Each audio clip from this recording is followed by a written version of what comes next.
Don't make your garage garage. Make it great with Precision Garage Door. All right. I still got to cook it some little more. Clunky. See what I was going for there was like... You're fired. You're fired. Garage. Get it? Like rage. And then garage. So you see where I was going there. And they say great, but that's Kellogg's. That's Tony the Tiger. Use precision when calling this number 407-710-BDMS. Yeah, that's 407-710, the letter B, the letter D, the letter M, the letter S. And you'll go right to Big Tim Murphy, who can get you, whether you need a brand new garage door, you might need what you and I got, the Tom and Dan Silent Package, which is a brand new Wi-Fi controlled motor, these little sleeves that go on all the wheels. Yeah. I mean, they grease that thing up good. They new balance wheels. it. Yeah. It's virtually silent. Silent.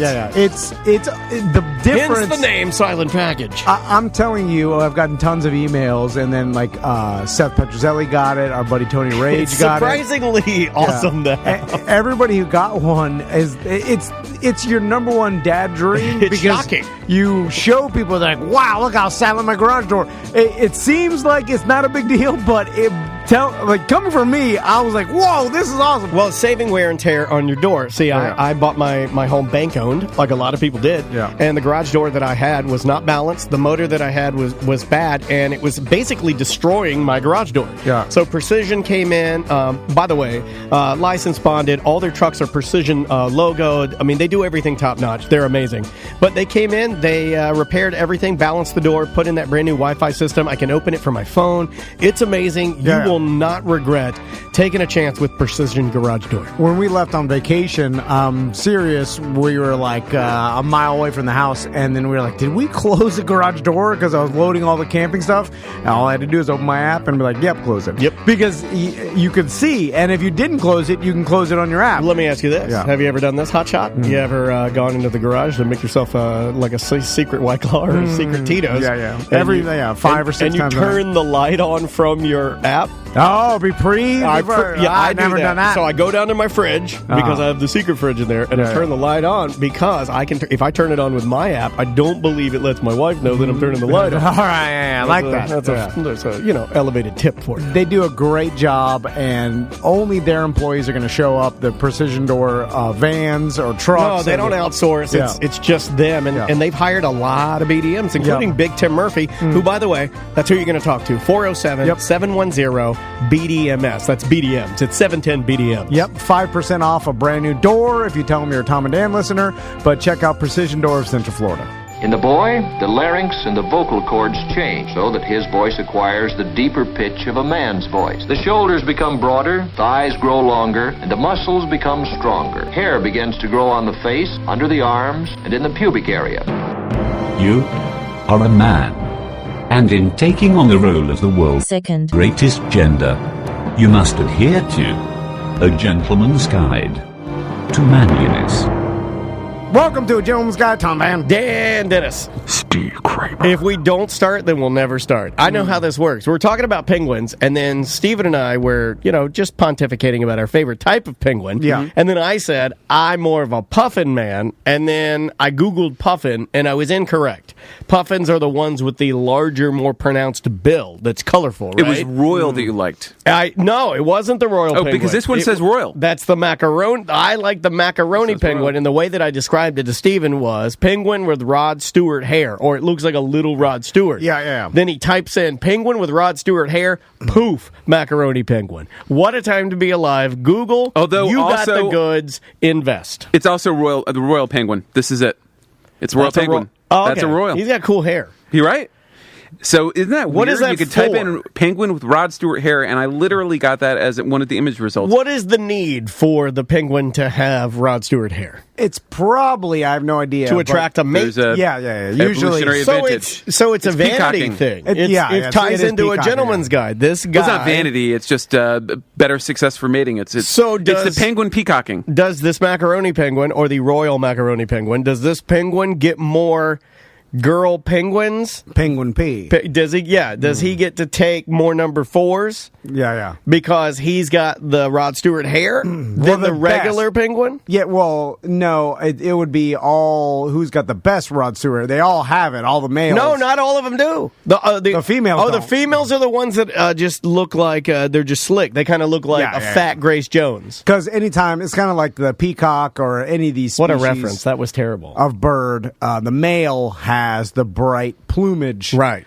To attract the So, like, female. when you see a cardinal and it's bright red, that's a man. Yes. Yeah, and when you see a brown female, cardinal, they're brown with like a little bit of red trim. That's the girl. Then why do human females insist on dolling themselves up when we're the better looking species? Well, so what happens is that's for other females, though. That's the weird part. It's not even Right, to attract it's not even males. for us. It's to That's show. not true. Most of that is enhancing sexual signals. No, a my lot of wife that does. dresses up for work so she looks good for other girls. When she gets home, she Guys looks have like no a idea. bucket of a bag of That nipples. might be true, but every one of those moves tends to exaggerate sexual signaling, like brighter lips, push-up bras. Those are all components of sexual signaling. Whatever the reason is for it, that is the evolutionary basis for it. But I think that's a historical anachronism, though. Like that men did have peacocked historically and have taken more care and pride and time in how they preen themselves and present themselves to women, and you can see that trend kind of coming back. I mean, the only weird exceptional period is this baby boomer dip. I mean, that's the dip in style. That's when the I dip in dip, everything. you dip, we dip. Yeah, I'm familiar with the dip.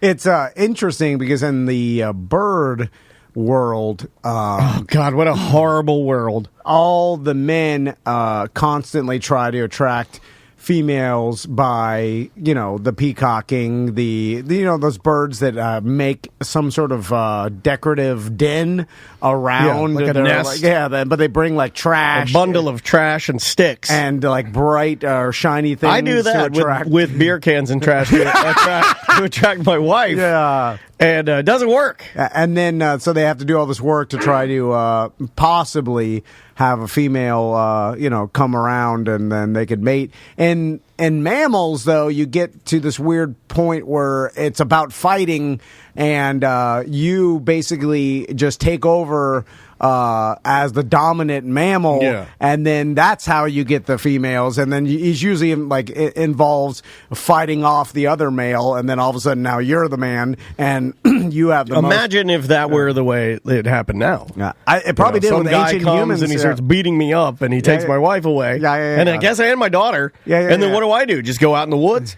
Well, he probably start a new life with the weaker females.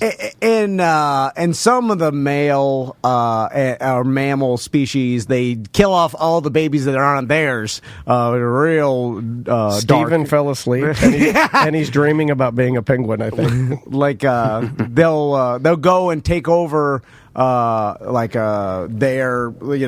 be the new alpha male in the group, and then they'll just kill off all the babies that are not theirs and start over. I don't think any of these things are scientifically accurate that you're talking about. Like, so for instance, we've never claimed to be a scientifically accurate. So for instance, in most sophisticated mammalian species, especially ones that live in like a group setting, you're less likely to kill other members of your group or pack or whatever, because you need them for survival. And in fact, like the one that usually prevails isn't necessarily the strongest one or the most violent one.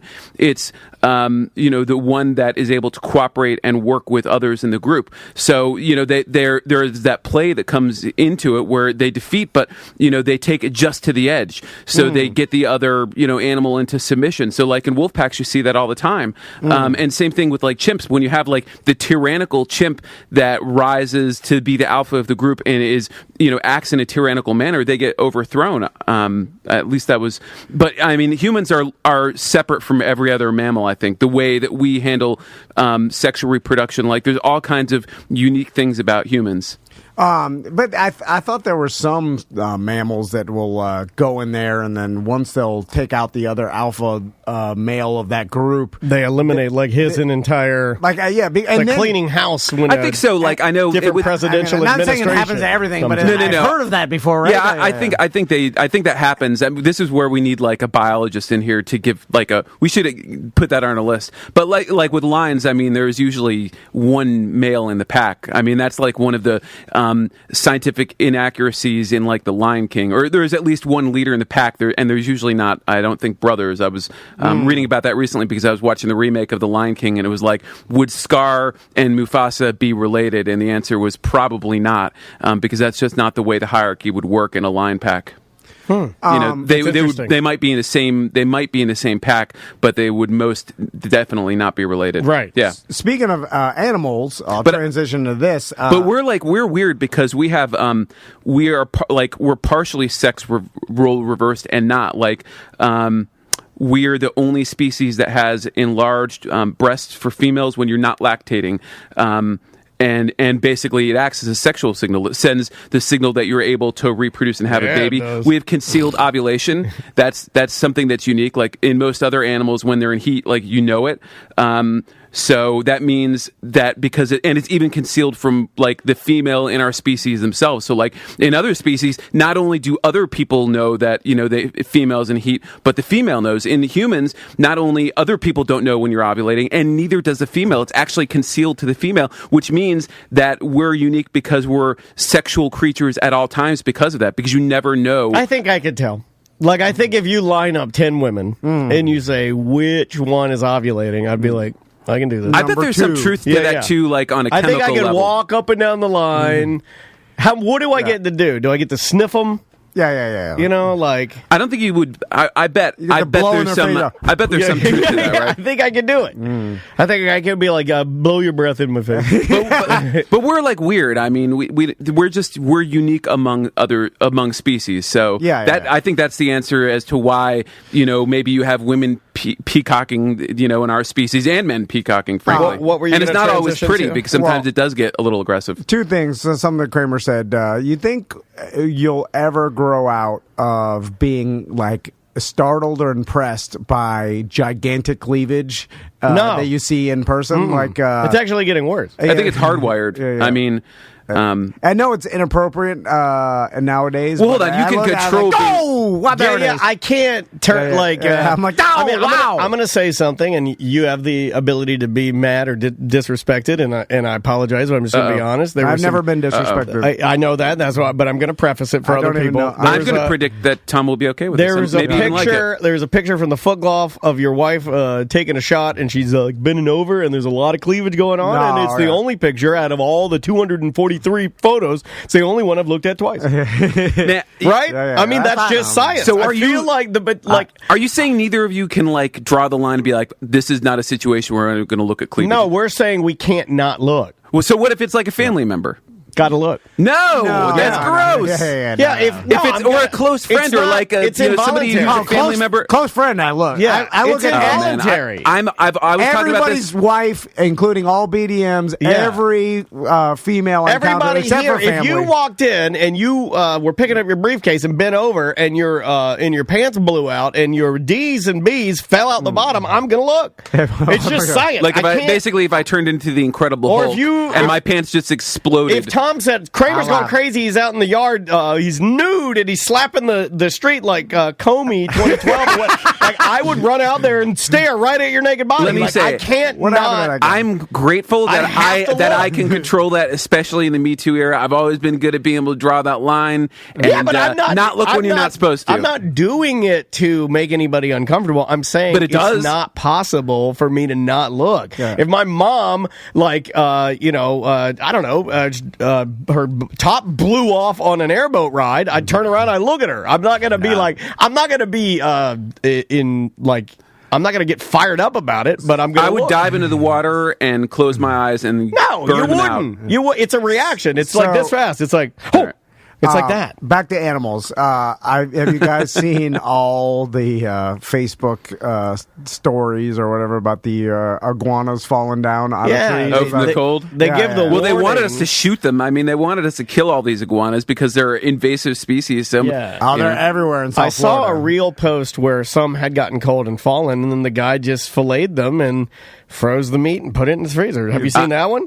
People eating them? Yeah. Oh, I had a neighbor that used to eat lizards. He'd put them on like a push pin, and he'd get his lighter out, and he'd cook it over it. Really? Not I regular, swear to you. I'm thinking iguana. That's Not a insane, tiny. Steven. This is when I was like maybe 6 years old. I think That's he was crazier than looking at your mom topless on an airboat. He had hair down to his butt. He was a vet, and That's a crazy homeless man who's insane. Like, that's crazy. I know, right? How do they call that a neighbor? It stamped something on my He brain. technically lives outside next to your house. It's not a neighbor. No, he lived in an apartment. Yeah, have you ever seen iguanas in Miami get so cold that they fall from the trees? No, yeah. Well, they no, weren't. They didn't but- used to be there like they are now. I mean, they weren't in the numbers that they've grown to. When I go down there, especially if you go down the Keys, they're everywhere. Yeah. Like you look in any tree, random tree, if you look hard enough, there's an iguana. Oh yeah, in Mexico is the same way. In some of Yeah. those islands, it's like that too. And they've moved north, but then when if a cold snap comes down, usually it won't get that cold in Miami. Yeah. But here, my buddy Alex, he lives down near Delray, but more towards the center of the state. And he had a couple of iguanas in his backyard dead that just fell out of the trees. So Do they fall and then they hit their heads and die that way? Or do they freeze to death and then they're dead before they hit the ground? I don't even know if they're dead. Some of them get stunned where they because they're cold-blooded, so they'll go into like a hibernation state. Their heart will technically still beat, so That's I think right. they can come out of it. But It's almost like a cryogenic freeze. But in some that of them will city die. that was like, it was either Portland or Austin or something, like some weird city. Somebody was super gluing tiny cowboy hats to the heads of pigeons. Have you seen that? Oh, yeah. It's horrible animal abuse, and no one should do Awful. it. But it was hilariously funny and made them look really cute. So somebody shouldn't super glue, but it would be nice to put little sweaters on these little guys when they fall from the trees, and then on you the put iguana. put a tiny sweater on them or tracksuit. Well, Florida Wildlife wants us to straight up kill them. So they don't want Because- us to put tracksuits on them. No. Well, I mean, if it was a deadly, Then kill them. deadly tracksuit. Yeah, then I'll kill them. Like Chris Penn in There's this- Reservoir Dogs. Have you seen the alligators? He's the only one wearing the tracksuit. What would the name be? Not Mr. Mr. Green. Yeah. Have you seen the alligators in like Mississippi or Louisiana that will stick their snoot above the water right before it freezes? Like I have seen the water freezes over. Have you seen this? So it'll be No. a frozen. I'm interested though. Pond, like a pond, of water.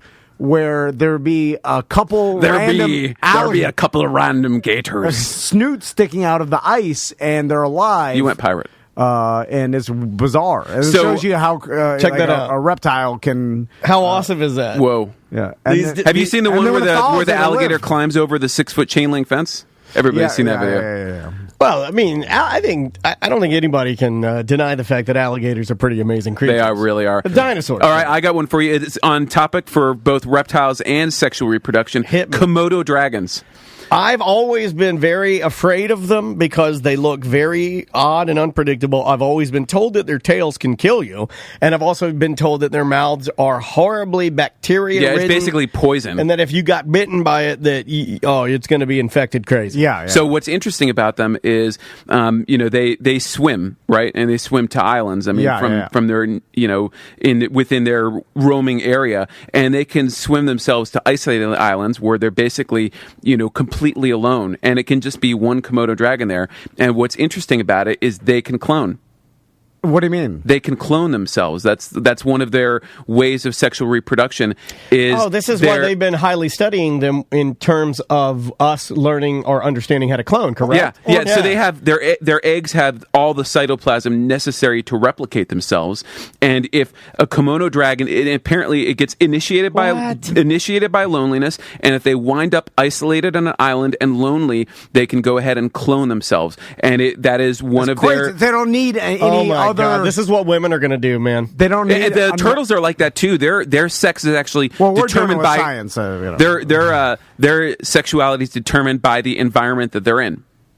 Turtles, that's crazy too, right? I mean, the idea of that. I mean, there's some of that theory. So wait, a Komodo dragon alone on an island, driven to loneliness, can have an egg and can clone themselves, can have an egg that becomes impregnated by the existing cytoplasm and clone themselves. And it's the exact replica DNA of itself. If it's a clone, it has to be. Yeah. But that's there's no other DNA strand, obviously. But that's not the primary way of reproducing. That's just a adaptation. So a necessity, you see that, like, I think there's a species of crawfish that I guess procreates by cloning themselves, but it's not an evolutionary advantage. Like, at some point you have to have mating because you need to change DNA because you need to allow adaptive mutation so that they can survive in the environment. So it can happen, but it shouldn't happen all the time. It can happen, but it's not. The species would die out at some point when the environment changed and they couldn't adapt because they'd be duplicating themselves. And it's never going to mate with its own clone. It could just clone another clone. You know, the gene pool would be too small. But there's some evidence of that. There's some evidence of that, like in humans too, that there's at least some components of our sexual behavior that can be environmentally determined. There's that whole like theory of epigenetics, that is basically DNA that's turned off and only turns on when it's stimulated by an environmental need or challenge or something. Steve, and I'm not a scientist. I mean, I love science, but I'm not a scientist. So I'm sure somebody can like Google this and find exceptions or whatever. But it's interesting. I have a law question for you, Steve. That has to do. Hates law questions. I know, but it has to do with animals, so it ties in and me. So recently, my sons were talking about alligators. And then I was trying to impress them by telling them that their old man had one time caught like a 6 or 7 foot alligator, and I held it and let it go. Did you show them the video? I didn't show them the video. I don't have it. Or you'd have to turn the sound off because they'd hear their mommy and daddy using some pretty profanity-laced words. So then phrases that got me thinking, and I was like, I want to show them the video. Then it got me thinking, like, not that many people have seen it. And then I was like, I wonder, because it's the video of what? There's a long video time ago. Of a friend of his. Well, Mott, Mr. Mott. There's a guy who looks like me. Caught an alligator, and basically it was there sunning on the side of the bank, and I ran up and I grabbed his tail and I pulled it back, and then I got on its back, and then I held down its mouth, and then I lifted it up like the like a gator stereotypical gator man, and drunk in my early 20s, or this guy was, and then I let it go. I mean, you're basically a stunt man. I mean, you're basically a fall guy. Technically, that's a federal crime. It's a molesting I don't know if gators are they're protected species. I believe so, yes. Anyway, so it is a federal crime. Is there a statute of limitations on that? Like, you probably should have asked that before we went through the story. Can I get in trouble if that ever got out? I mean, it's over 15 years old. There's statute of limitations for many crimes, but not every crime. And then what also happens is legislatures typically extend those periods for limitations, and they can keep on extending them. And if the period hasn't told, there's at least some opinions out there that say they can, if the time hasn't run out and the statute isn't already closed, there's at least, some law out there that says they can continue to enlarge that period. So I wouldn't count on that. I think that's worth looking into. Well, as I'm looking into it, not on the air. As Mr. Mott's attorney, I would argue that the gator was a fine, felony and you learned your lesson because you have, or Mr. Mott learned his lesson because he hasn't done any type of, feats of gator strength since this time. I can tell you this. What's interesting is, like, if you get bit by a gator, like if you're at a park or near a body of water in Florida, regardless of whether there's signs that are warning signs, and you get bit by a gator, it's really tough to file a lawsuit against anybody. Really? Yeah, because it's supposed to be common knowledge that in Florida, near open bodies of water, there can be a gator. And there's I've looked into this a few times because this stuff pops up periodically, and there's case law out there that basically says that it's something that you're supposed to know. You assume that risk. You live in Florida, you travel in Florida, there's gators all over Florida. They are. I mean, anybody in water can have a gator. How is catching a gator a crime? Catching it and letting go, and then during hunting season, you could blow its brains out. Because it's a regulated species, and for hunting season, you have to have a tag. I don't know. What's the harm? Guess what? If the alligator has plenty of chances to bite they just don't want it to go the way of the way the buffalo went, almost, So if there was like a gator behind my house, and I don't know, threw something at it or drove my car over it or something, I'm in a huge trouble. Yeah, if you did it on purpose, it was an accident. Yeah, you can't mess with them. You can't feed them. Yeah, I mean, if you're driving down the road, I know all that stuff, but I mean, if they cross the road, you're not aiming for it. It just happens to come into your path. That's different than hunting it down with on your motorbike with a spear. I drove 30 miles to find it. The drunk chick that rode a manatee down in Panama City or whatever, she goes, she'll go to jail for There's a lot. They'll get you. Listen, people get weirdly protective of animals, and a lot of times they're more protective of animals than they are of people. I mean, like John Wick. Alligator? John Wick. Everybody's okay with John Wick murdering. Yeah, but he didn't have a pet alligator.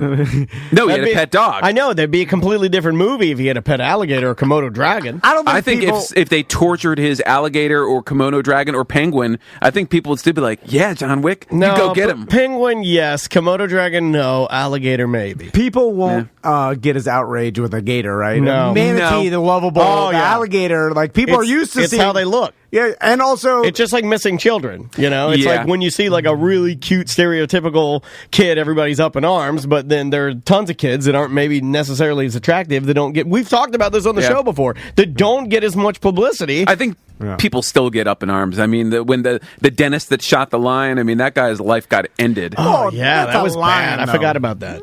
Then alligator. Yeah, but it is a dangerous animal. Of course, he wasn't in danger. He was just sport hunting. He should have said he was just tranquilizing it to brush its teeth. No, but didn't he take one of those pictures that's like, S-eating grin? Yeah, but if you don't hurt it, you catch it, you let it go. Like technically, you're molesting your body. Based on what I've learned, if you're into big game hunting, just do it and don't take any photos. Yeah, you're right. Or don't share them. Don't say a word about it. If you want to fly to Africa and do some sort of controlled hunt and blow a rhino's head off, just don't say anything about it. Oh, rhino. They're so endangered. If anybody asks, don't do that.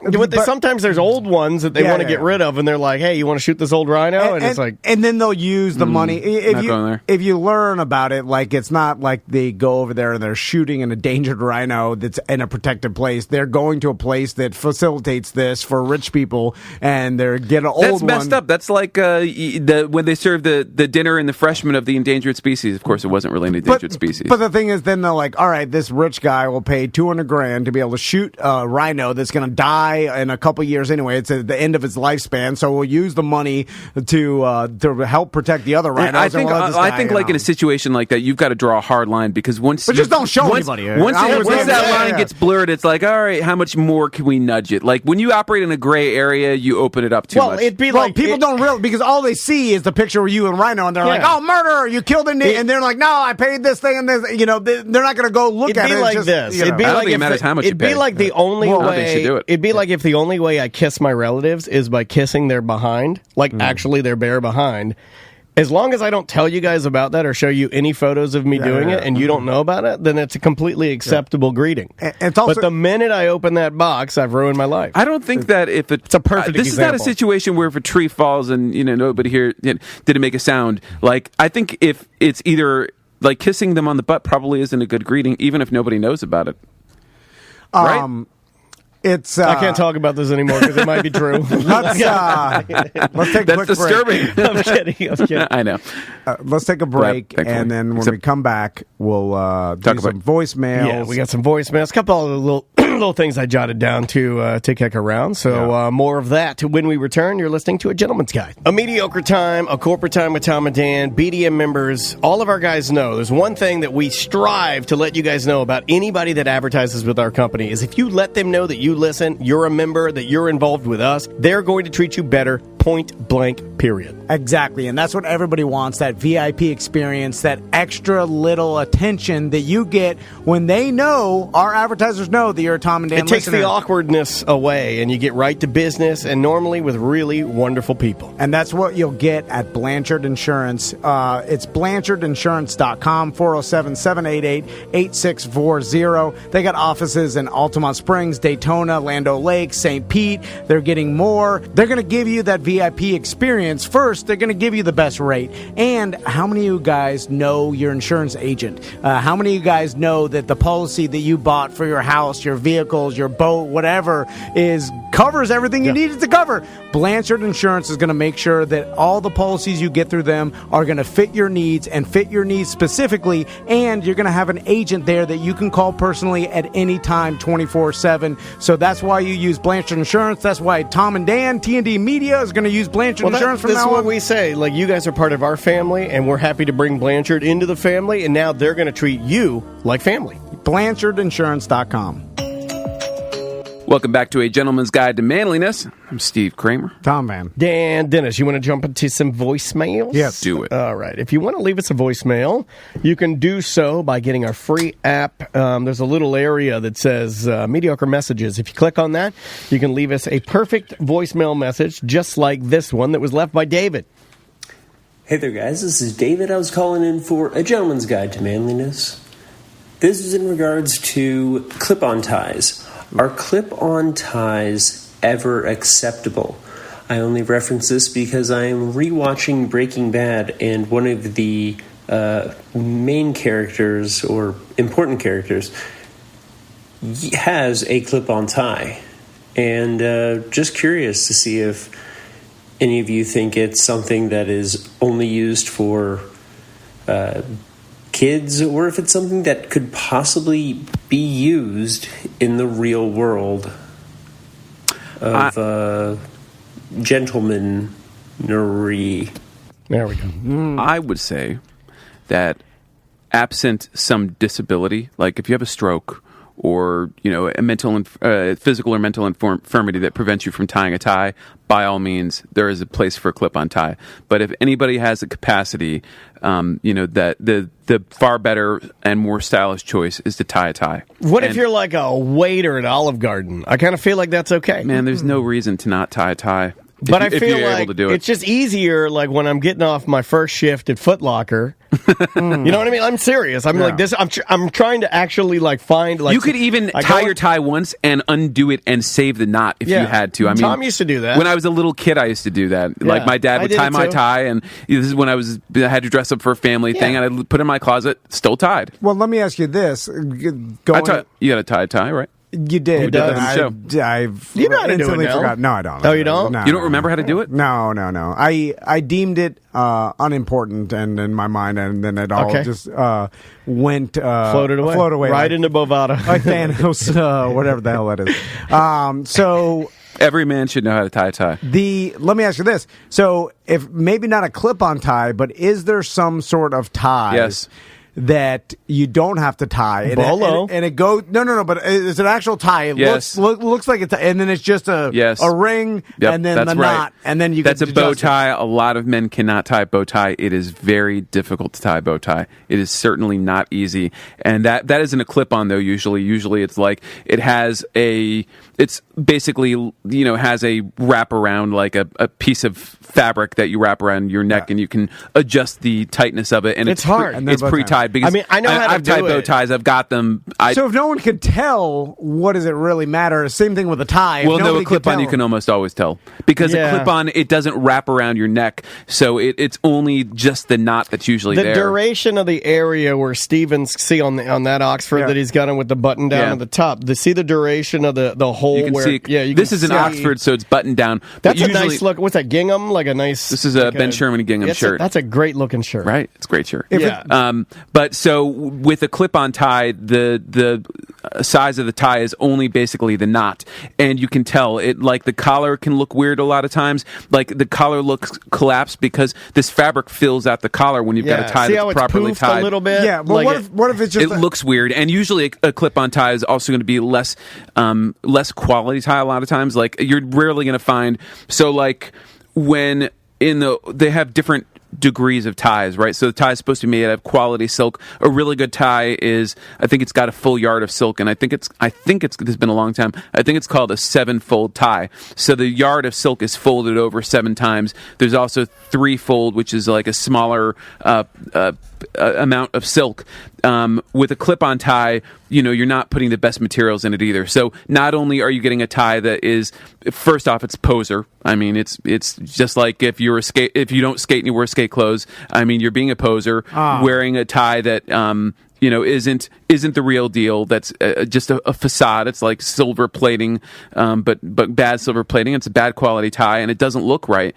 But I mean, you can buy some better ones. And if you're not able to tie a tie, by all means, clip-on tie is perfectly fine, and you shouldn't be judged for it. But other than that, just I'm surprised nobody. No, Tom's kind of onto something here where I would imagine pre-tied. that that would be better.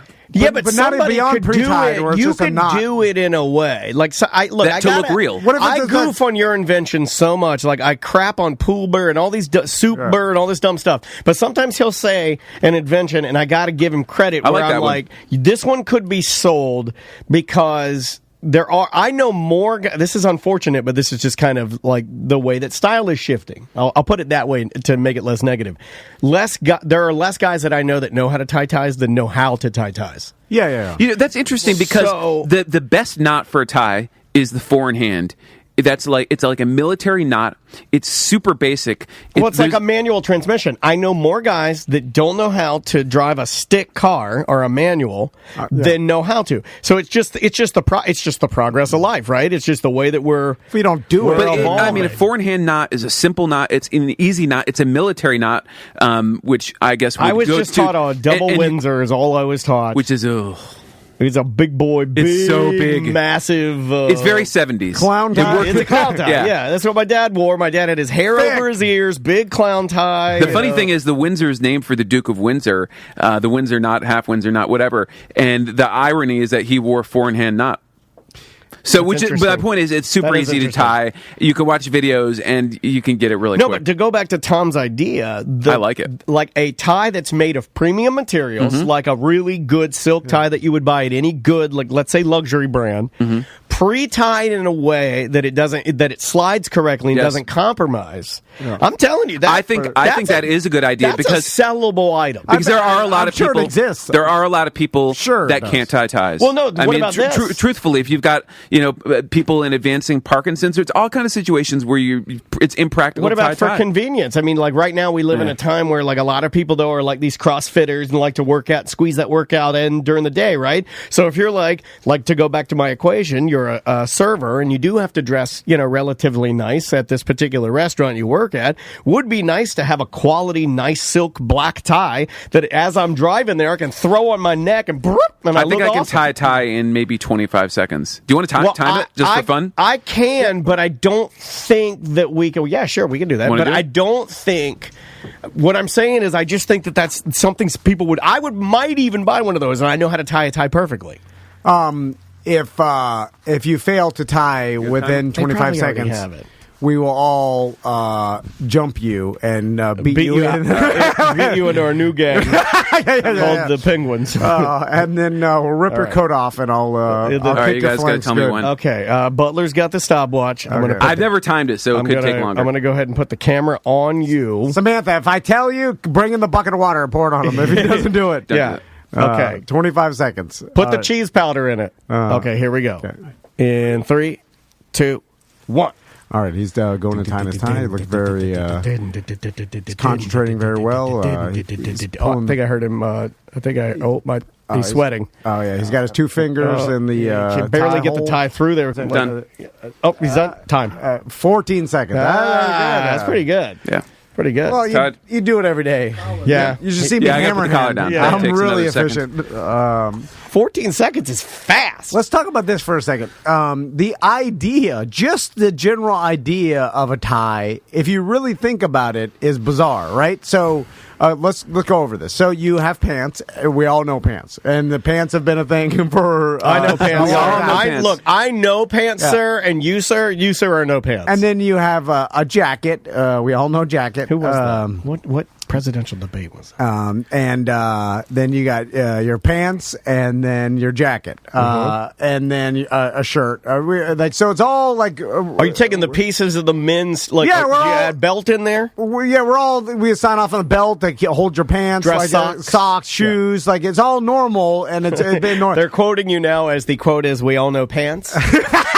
You know pants. Oh, Steven, you know pants. Yeah. You know pants go way back, yes. The tie is the most bizarre part. It is bizarre. Well, look at this just as like aliens looking at humans It's dressed. fashion only. It's purposeless. So then you're like, okay. It's not holding a shirt on. To make this fancier, we're going to put this piece of fabric that goes around your neck and you tie it in some fancy whatever knot, and then it just dangles in front of your shirt.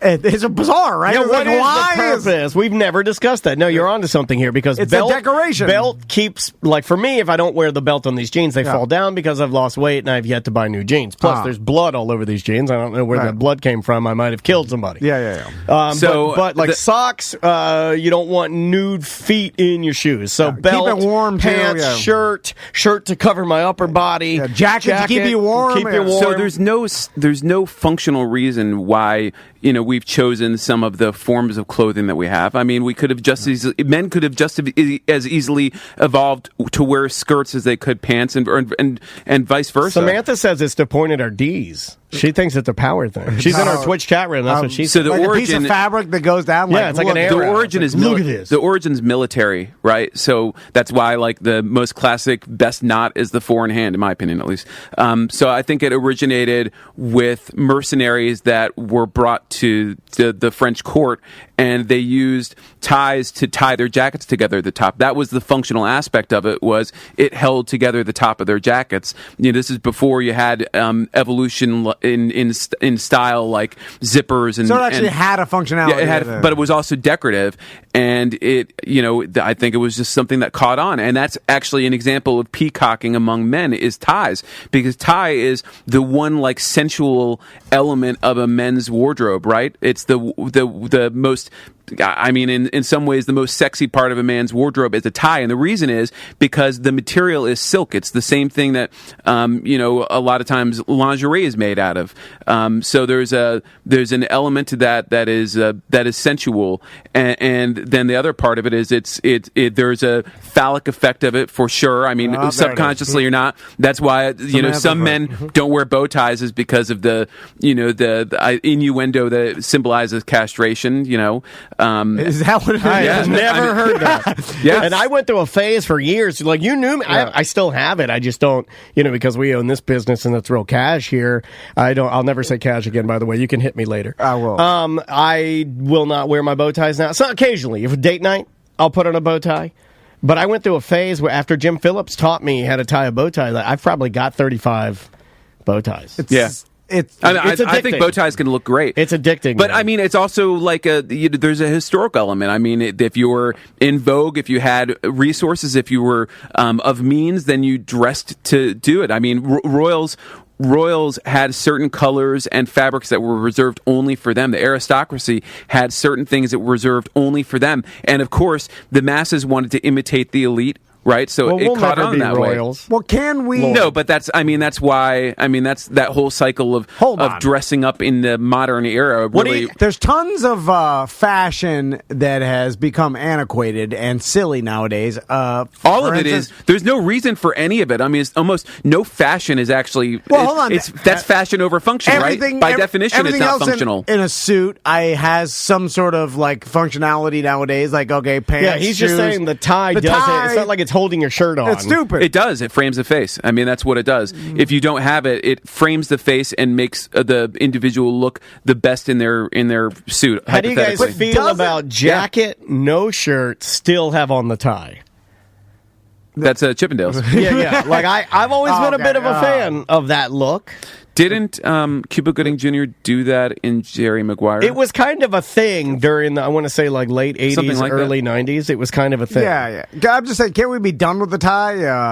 We're done with the powdered wigs and other ridiculous things. I've always wanted to wear a powdered wig. That stuff's going to come back. I mean, that stuff could easily come back. Yeah, like Juan was saying that eventually we'll, like as you and I get older, fashion might transcend into like some sort of dystopian flowing robes that we all wear, and we all look. There's no reason kind for of like Hunger Games style. Yeah, most of what we have doesn't. I mean, it has functional elements, but fashion is for the aesthetic. It's for the art. It's for the to attract the your mate. It's for all of those reasons. Oh man, you look hilarious in a powdered wig sitting here trying. But yeah, to sell Hunger Games is the dystopian future, and they look like they've got that powdered wigs.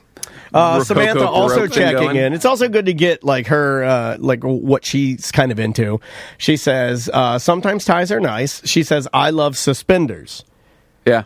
But suspenders have a functionality. Also known as bracers. Bracers. But they're not needed. I mean, a belt functions just as well for many people. But it's sometimes just an alternate. Sometimes they're needed. Suspenders are just kind of just a pain in the ass for me. I remember I went through a phase where I was into all of that stuff, but it's just a pain. It's either for the problem is it's hipsters, fat guys, or skinheads. That's the new game we're playing. Yeah. Who's got the suspenders on? Big black boots, red suspenders. Yeah. It's Bob. He's that big fat guy from what was it? The movie with Edward Norton. American History X. Yeah, American History X. The big fat guy. Yeah, big fat Nazi. Yeah, big fat Nazi. Yeah. That guy's ripped now. Have you seen him? He lost all the weight. He's just got a beard now, and he kind of looks like Dan Bilzerian, but he's not big and fat anymore. Yeah, I did see that. The thing with suspenders or bracers is you've got to have, to do it right, you've got to have buttons sewn into your pants. You've got to have your pants made or tailored to fit your suspenders. The leather bracers, and you click them in. Yeah. You button them in. Because the clip-ons... Well, those... I was always told, and I could be wrong on this, but I was always told, and I believe it was Jim Phillips who told me, if they clip on, they're suspenders. If you buckle them in, they're braces or bracers. Yeah, I don't think that's the distinction necessarily. I think they're synonymous terms. I think bracers is like the more British term for suspenders, but again, I could be wrong. Because the clip-on ones to me were always like what little kids wore, like on silver spoons. Yeah. You know? Like little boys went through a phase in like the late 70s, early 80s where you like I wore it. It was like corduroy pants, like stride right shoes. Yeah, my sons have had that. Like a T-shirt, and then you put suspenders on, and it's like, hey, look at me! I look like should be hula hooping at the general store or something. I don't know what is that vibe. Like, what does that look? Is it like innocence? You might have been correct there, by the way, that suspenders can be fastened with clips, but I think you can call, I think that's the distinction. The buttons are braces, the suspenders are clips. Do a couple more voicemails before we get out of here. Right, let's grab... Oh, we're almost out of time. I think we got time for one. Let's try this. Hi, this is a message for either a gentleman's guide or a corporate time, I guess it could be, if you wanted to talk about it on that show. This is Summer, and I was just listening to your gentleman's guide talking about the washing machines at the school. My sister used to teach at a Title I school in Alabama, which Title I means they barely get any sort of funding. There's a certain percentage of their students whose income are like below the poverty line. That's not a fun voicemail. I don't want to end on that. Also, I do like when something sounds better than it is. Like if you're like, "Hey, I work at a Title I school," they're like, "Oh, impressive." Maybe you're like, "No, it's bad. It means real bad." You're like, "Oh, okay." Yeah. But you should name it differently. You should. You shouldn't be number one. That was the. Then just the new name takes on the meaning. Kind of explaining about the washing machine thing. Remember we talked about that? Yeah. It'd be poor level 10. Yeah. I'm going to pick Title another I. one. I'm going to pick another one though, because that one's just. Yeah, I know. You're probably going with the kids show up. Dirty and it's a real band. Yeah, makes sense. It's sad. This message for a gentleman's guide. Hey guys, call each other. See if you have an individual ringtone or for each other. Could be funny. I bet Kramer has an individualized ringtone for Daniel or Tom. Although Daniel, you are the music man. This guy's drunk. I mean, you can tell, right? Do any of you guys have individual ringtones? I did. I went through a phase when I first got my... when it was novel. When I first got the iPhone, where it was... where I would do it, for like my wife Well, it would have been probably my fiance or girlfriend at the time, and then my mom and stuff like that. And then it just got to be like it didn't really like nobody uses ringtones now because everybody just uses vibrate, right? Does anybody leave their phone loud and just leave it around the house and just let it ring? I sometimes have it on volume. I don't always have it on silent. I mean, I don't even, first of all, know how to change my ringtone. Never done it in my entire life. Ever? No. I don't even. I don't even know how to change a lot of things. And my wife does it. You could ask Travis about my. I just let it. My technology. In the beginning, we all did that. I mean, not Tom, but it was like, let's see what we can do. I did the ringback. Yeah. Oh, yeah. I did the Sanford and Son song was my ringback for a while. Yeah. I did the one where, like, when it was novel. Yeah. It just, like, I think everybody kind of morphed into just using vibrate. So we're all kind of, like, here, and we're just like, this is what we're going to do now. Yeah. Well, it's less intrusive. It's less. It interrupts things less. I mean, it's more polite to other people. I mean, there's good reasons. I wish it would know for some reason. And I think you can probably do this. Like, I wish it like when to turn on. I just don't think I use all the features. I think if you really dig in there, like you can make it like if you guys are calling, I can make it audible. If anybody else is calling, it would just vibrate. You know what I mean? Yeah. But I just don't have the time to sit there and morph it. Well, you know how much we probably as a society waste all the potential technology we have at our fingertips. Like there's so many things that our phone can do and like our computers can do that we never use in the day to day. Like, I mean, but we don't need it. I mean, the capacity, the computing capacity that these things have is immense, and we don't use it. We don't need it. Well, but there's a lot of things that probably could actually help you throughout the day that your phone has the ability to do, but we just don't know how to. Like my phone will do things like time to drink water, and I'm like, I'm gonna turn that off. Your phone does that? Yeah. My wife has used, and this is the only person I've ever seen do it. I know there's tons of people that have, but she's actually turned our Alexa into like her personal assistant that reminds her to do certain things and the shopping list. That's cool. Put together. Like, That's good. So she's constantly telling it things. Back when I first got my phone, I was all about the productivity apps and installing them. That's really cool that she does it. And then so it reminds her throughout the day to do certain things based on her schedule and stuff. So like she's utilized it. She's got one in her car. And like I hear. I'm like, what did it say? Feed the kids. Like where are what they? Kids? Who? We got to get out of here, guys. I'm sorry, we're out of time. The big nerd or the little one? I don't know. Which one's hungry? Wow. Just put a bag of Old Roy on the floor and just let them have at it. You have to, bully your kids so that they learn how to deal with you people don't worse bully than your kids. No, you don't bully those. I want to, boys. but they bully me. I'm like, Max, what do you want for lunch? Not even listening, watching Peppa Pig. I'm like, Max, here's your food. Here's your food, Max. You're a zombie. Max, come here. I got your food. I'm going to feed you Max anything. Is my dog. You're not listening. I'm going to make you. You don't want peanut butter, honey? I'm going to make it. There's still that way. And then I make him the jelly. I'm like, God damn it, he likes that better.